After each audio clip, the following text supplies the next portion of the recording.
Hey y'all, it's Taylor. Welcome back to my channel where I share my personal finance journey to debt freedom and financial independence. If that's something you're interested in, be sure to subscribe and hit the bell so you stay connected and updated. Today I'll be talking about how I plan to use my first credit card ever. But first, I want to talk about why now. The long story short is that I avoided credit cards out of fear. I was constantly surrounded with the idea that all credit cards are evil, and that idea, coupled with the scarcity mindset that I had around growing up low income, just really made me double down on not wanting to learn anything about credit cards and staying away from them as much as possible. It wasn't until 2023 when I started my debt-free journey that I finally learned exactly how credit cards work and how you can use them to your advantage. But I still kept putting off getting one because I wanted to focus on other financial goals. Fast forward to now, 2025, I finally stopped procrastinating and got the card. Knowing what I know now and hindsight being 2020, I definitely wish that I got the credit card sooner, but I'm still very proud of the financial progress that I've made so far over the past 2 years, paying off over 50% of my debt. So at this point, I'm just focused on moving forward, and I know better now. And now we're gonna head over to my tablet and stylus and actually talk about the credit card. So I wanna start with the credit card basics that I have learned so far.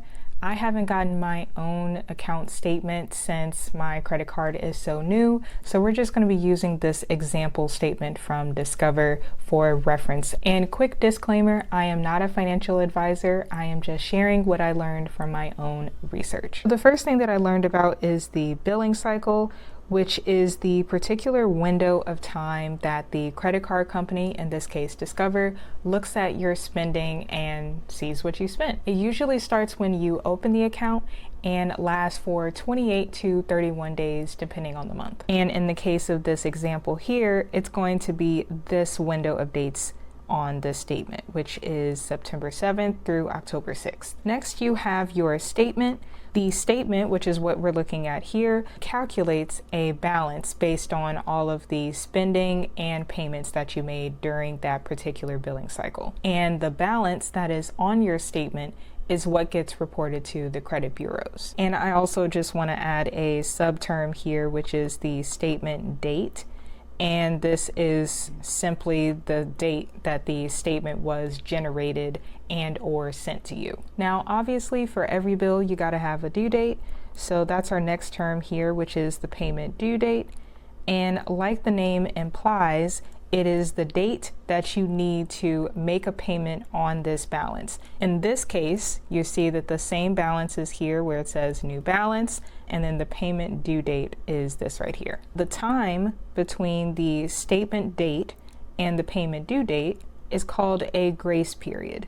Now here is where it gets tricky. The minimum payment is the minimum that you need to pay towards your credit card balance in order to still be in good standing. However, if you don't pay off the entire balance by the payment due date and you only do the minimum, you get charged interest on anything you spent on your credit card during the grace period and anything else after that immediately. So if we do $1,622.48 minus $35 from the minimum payment, we are left with $1,587.48 that will get charged interest. And this is the common thing that I've seen where most people mess up because they think they can get by doing the minimum, but the goal is to pay off the entire balance by the payment due date if you don't want to get charged the interest. Now, as I said before, the balance on your statement is important because that's what gets reported to the credit bureaus. But the importance of that is something called a utilization rate. And the utilization rate is calculated by taking your balance, which is this number here, and dividing that by your credit line or limit. That would be this number here that says credit line. So in this example, it would be $1,622.48 divided by the 14,500, which comes out to about an 11% utilization rate. The general consensus that I've seen is to keep your utilization under 30%, which in this example, this statement is doing that. So to recap, you have your statement, which is essentially your bill. And then your statement date is the date that the statement is generated and is available for you to view. And then on your statement, you have your balance, which takes the total times and amounts that you used your credit card for, and then subtracts all of the payments that you made on your credit card during that particular spending window or billing cycle. This balance is reported to the credit bureaus, who take a look at your utilization rate. They look at your balance that is on the statement and divide that by your total credit limit available. Once you have your statement, you will be given a grace period up until your payment due date, which is the date that you need to make the minimum payment in order to keep your account in good standing. But if you want to avoid interest, you need to pay off the entire balance by the payment due date. Hopefully I explained how I understood it pretty well, but if you all have any thoughts on how I explained it, or if I missed something, please do let me know in the comments below. Next, I want to talk about my credit card specifically. I researched a bunch of different beginner credit cards, but I decided to go with the Discover It secured credit card because I got pre-approved. I get unlimited cash back, which I didn't see with a lot of competitors for the cards that I would be able to qualify for. And I also saw a ton of positive reviews from people who have used it. So with all of these positives, this is the card that I decided to go with. Now, in terms of my statement dates and payment due dates, I don't have that yet. As I said before, I don't even have a statement. So I'll be talking about assumed dates for the sake of this video. So first we have my billing cycle, which I'm gonna assume is like the 15th through the 14th of the next month. So we'll just say April 15th through May 14th. And then we'll save my statement date. Let's put that at May 20th. And then for the payment due date, we'll just put that a month after the statement date, and we'll say June 20th. As for the credit limit, my limit for this card was based on how much of a security deposit that I could put down, and I decided to go with the minimum, which was $200. I'm gonna have to adjust my tablet a little bit because I'm starting to write at a really weird angle. Okay, so next is my utilization rate. I want to keep mine under 10%. So in my case, I need to keep it under $20.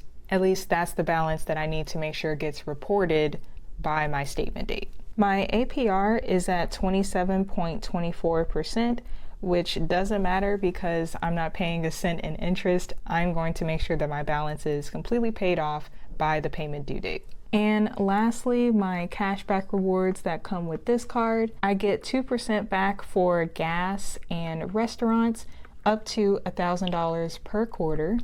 I get unlimited 1% cash back on everything else. And then at the end of my first 12 months, I get a 2x cash back of all of my spending that I made in the first year. Moving on to my minimum credit card usage, I want to set up one of the things that I know will give me peace of mind, and that's Autopay. So I'm going to choose one monthly recurring bill that will automatically charge to this credit card every month, and then I'll set up Autopay with Discover that will automatically charge my bank to pay the balance due on the statement.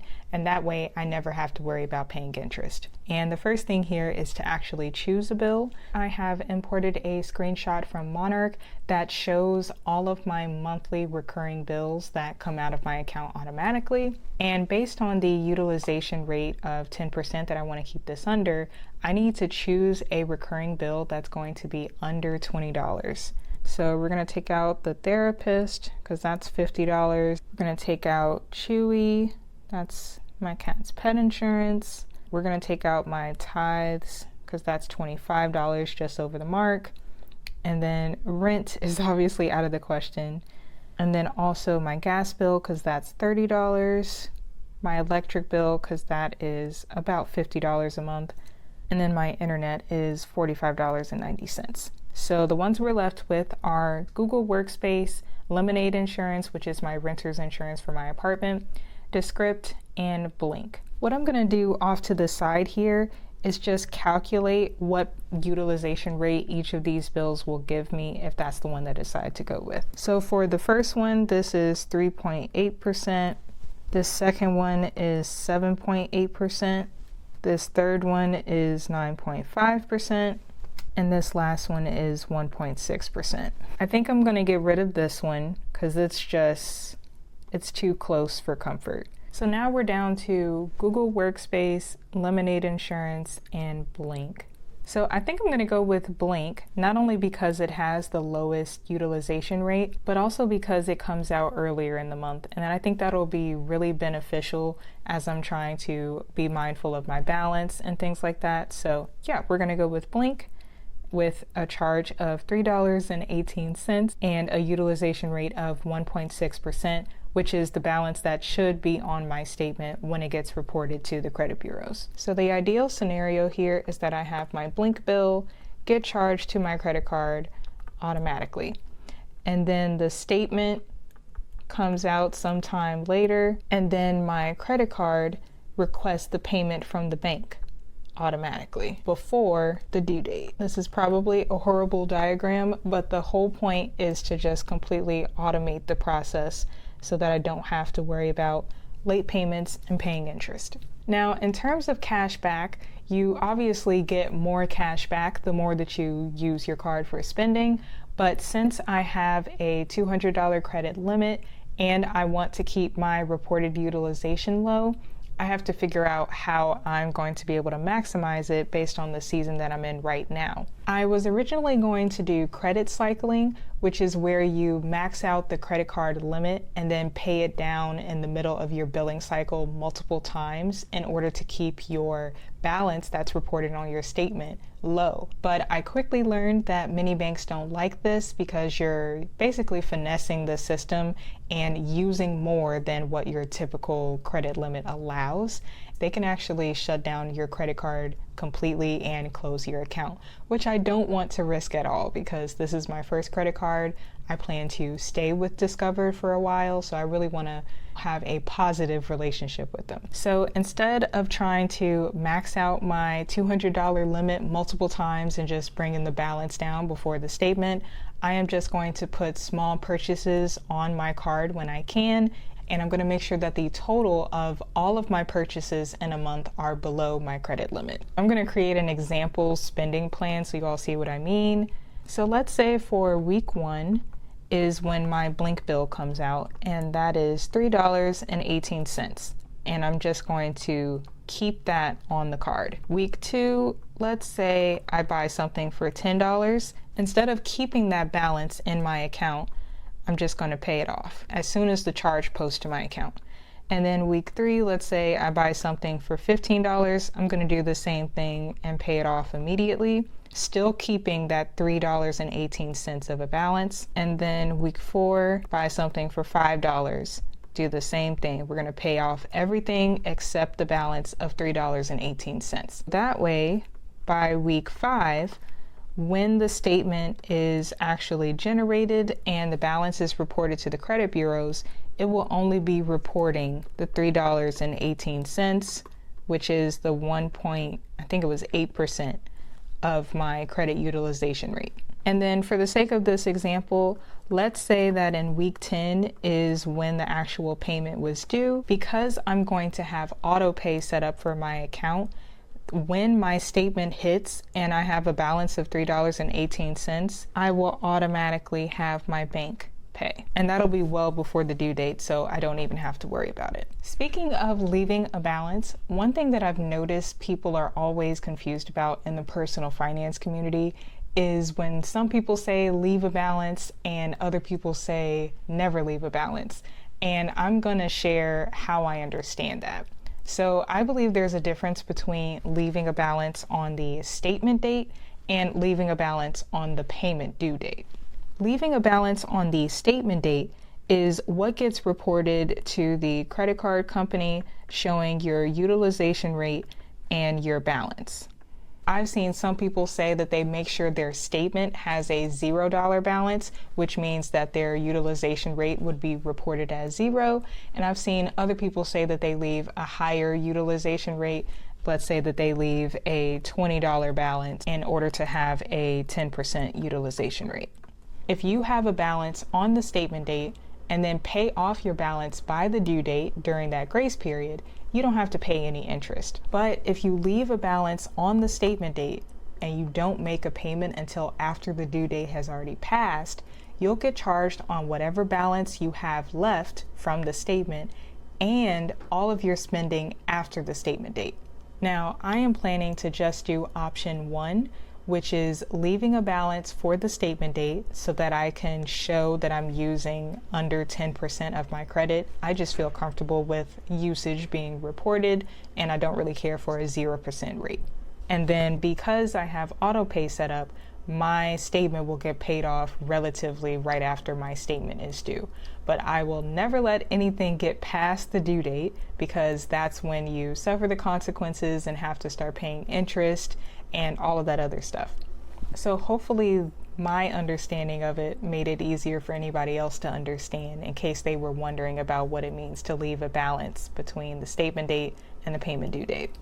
So what does the next year of me using my credit card look like? For the first month, it's just going to be observing. So I'm going to take that one bill that we discussed before and have that automatically charge my credit card. The 3 things I'll be looking for during this phase is how long it takes the charge to show up on my credit card statement, how long it takes my bank payment to show up on my credit card statement, and also, although not as important, how long it takes the money to actually leave my bank when I'm making the payment to pay off my balance. In month 2, I am going to introduce weekly payments. So I'm going to be experimenting a little bit with small charges here and there, and really get in the habit of paying off everything that I spent that week to bring my balance back to a 10% utilization rate. And then for months 3 through 6, I'll just continue making on-time payments, keeping my reported utilization rate under 10%, and most importantly, never carrying a balance past the due date. And then for month 7, it's time to upgrade. So for Discover specifically, as long as I have those minimum 6 months of on-time payments,